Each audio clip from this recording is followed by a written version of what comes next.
as I record this, it's a rainy and stormy night on January the 9th.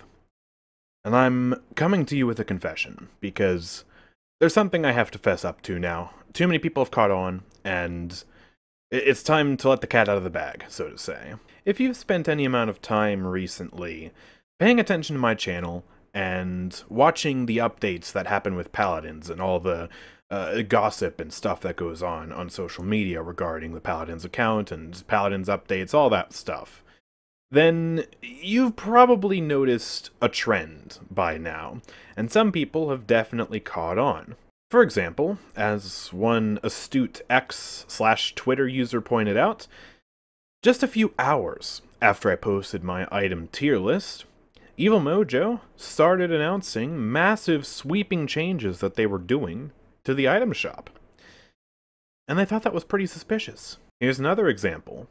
I published a Vatu video where I talked about Vatu not really getting any nerfs and suggesting some nerfs that could happen to the character.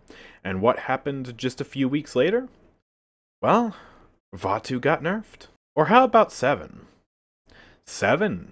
I've published many videos about 7, complaining about 7, and guess what? Now he's 6 feet under. He's practically unplayable. The character's dead. And it's all thanks to me.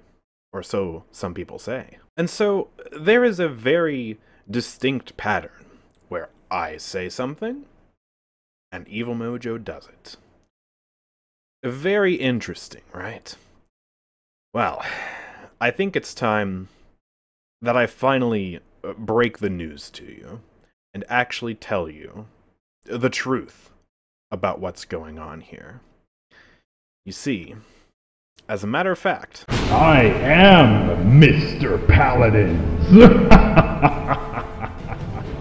That's right. I've been the puppet master behind Evil Mojo the entire time. I usually let them just do what they think is best. I hire people to manage it for me. But every now and then there's a change that just needs to be added into the game because it just can't go any longer the way it currently is. And that's where I step in and I demand of them to change something. Or else. So the 7 nerf? Yeah, that was me. I killed him. I killed 7. I'm responsible for it, and I am so happy he's finally dead. He's not coming back. He's not getting any buffs in Season 7. You can count on that. Vatu as well. Yes, I nerfed Vatu. Single-handedly myself. I nerfed Enveloping Shadows because I wanted people to play Omnipresence, which is actually my favorite talent for Vatu, and I was tired of seeing all these people abuse this stinky cooldown talent. Oh, and how about Eevee? Yes, that champion who I love.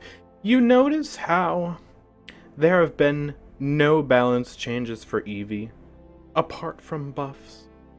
Yeah. You think that was a coincidence too? The fact that almost every single flank in the game has gotten some nerf. Lex, Talus, Vatu, 7, Androxus, even Maeve. Oh my, Maeve's not untouchable. But Eevee? No. Let's give her a health buff. Let's give her a flicker buff. Yes, you see, that was by design. Because I want Eevee to be the best flank in the game.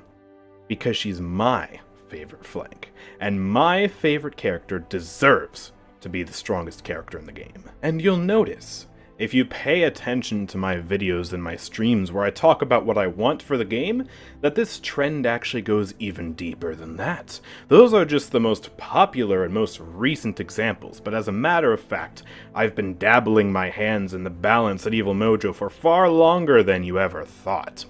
And many of the changes that I want to happen to the game have happened. You know how I've publicly voiced my desire for keywords to be removed from the game, and for the support class as a whole to stop getting buffed, and for it to actually receive a general power shift down, because Maldamba is the strongest he's ever been, and yet he's crap in the meta right now? Well, here we are. Oh, and how about making Bomb King's Poppy Bomb an ability that can be crippled? That's a balance change I've wanted for a very long time, to nerf Bomb King and keep him in check. After all, it's good for the masses to think that my favorite characters do get nerfed sometimes. Okay, well, how about a Rom buff, where Rom gets crowd control immunity on the wind-up before his dash?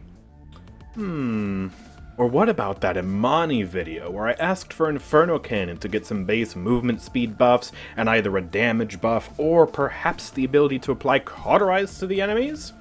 Yeah, once again, here we are. Oh, and we had better not forget the skins that I pushed into the game too.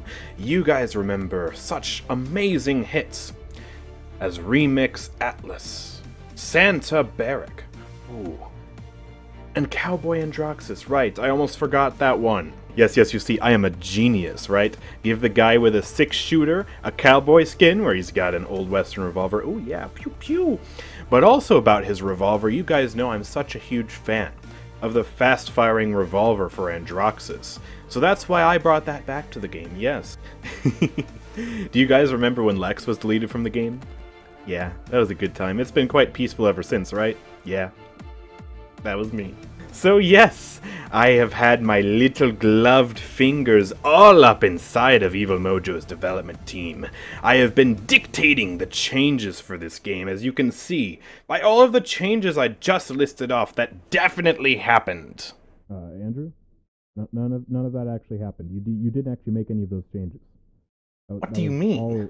No, you don't actually have your fingers in the pot over at Evil Mojo Studios. No, that can't be right. You mean that almost none of that actually happened? No, yeah, the development team just thinks you're some dumb YouTuber. Dude, they use like data and polls and stuff. They don't listen to you. Look at the game right now. Lex is still there. I'm sorry, guys. It looks like I haven't actually had as much influence on the game as I thought. So guys, listen. I don't actually have this big, outlandish influence on the game and how Evil Mojo develops it. At least not to the extent that some people think I do, because some people think I am like almost a prophet, where what I say becomes the will of Evil Mojo Studios, and then they go and do it and put it into the game, and oh my gosh, AndrewChicken secretly behind it all. Nah, listen, I think this is a pretty big and like crazy demonstration of the Texas sharpshooter fallacy, which is basically a logical fallacy where you only count the hits and not the misses. And the point of this video was to illustrate a lot of the misses, where something I've said has not borne out in the game, not even a little bit.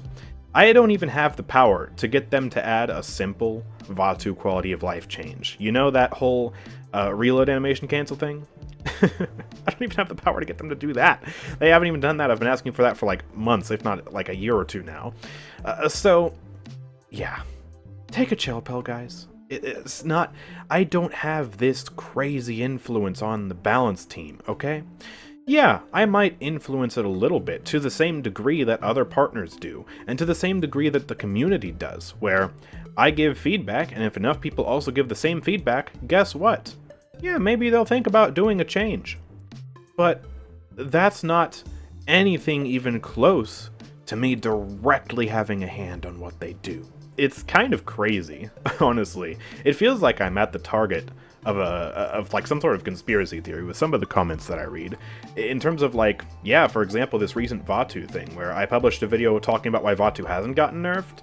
And then, yeah, like 2 weeks later, Vatu gets nerfed. Even though, if you look at what I said in the video, that is not what ended up getting nerfed about Vatu. And you also have to keep in mind that the devs themselves said that the balance changes were locked in many weeks before that video actually came out, because they planned this stuff in advance. And yeah, also with the 7 thing, because apparently some people still are operating under the misconception that I killed 7.